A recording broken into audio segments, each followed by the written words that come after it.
Aubrey. I'm going to be your nurse today. I was just looking through your chart, and it looks like I'm just here to assess your chest tube and to do an assessment on you. Is that okay? Can I verify your name and date of birth? Great. I'm going to provide patient privacy. I'm going to do a full assessment, especially respiratory assessment, so I'm going to listen to your lungs.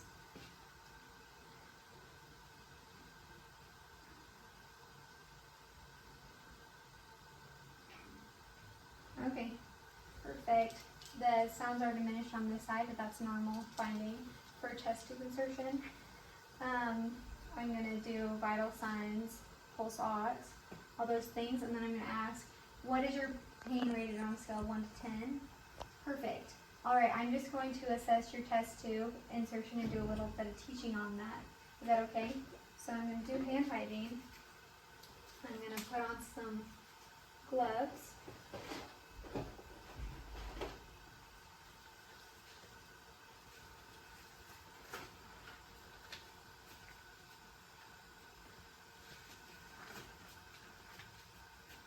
Alright, so a chest tube will be inserted for a number of reasons. A few of them are a pneumothorax, and that's when there's extra air in the pleural space.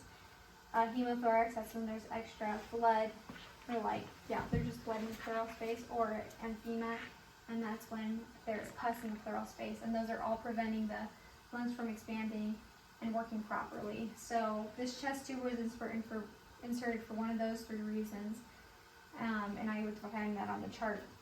So now I'm going to assess the chest tube insertion site. I'm first just going to look at it.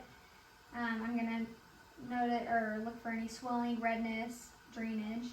It looks like it's clean and intact, so I don't need to change out the dressing. Then I'm going to palpate it.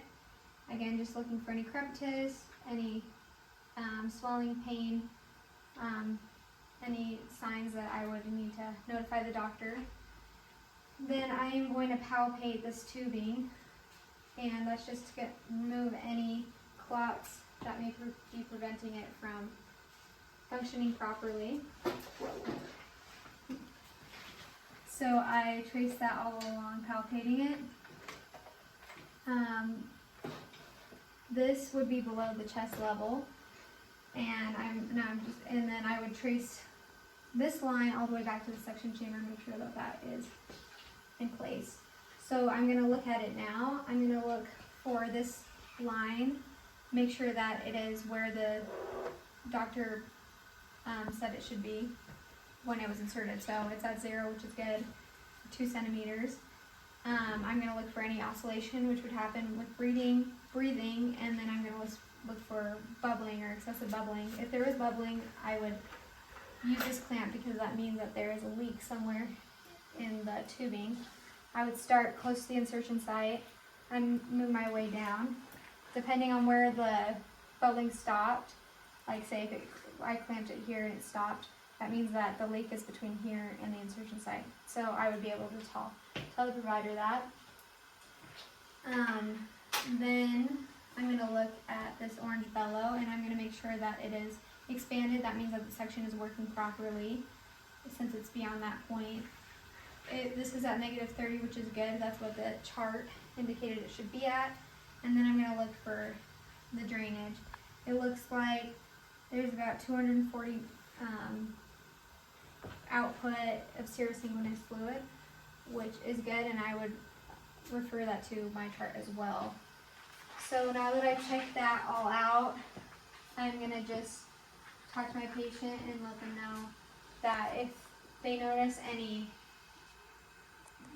additional pain coming from their insertion site, if they notice they hear a lot of bubbling, or if their chest tube falls out, to let me know and I can address that then.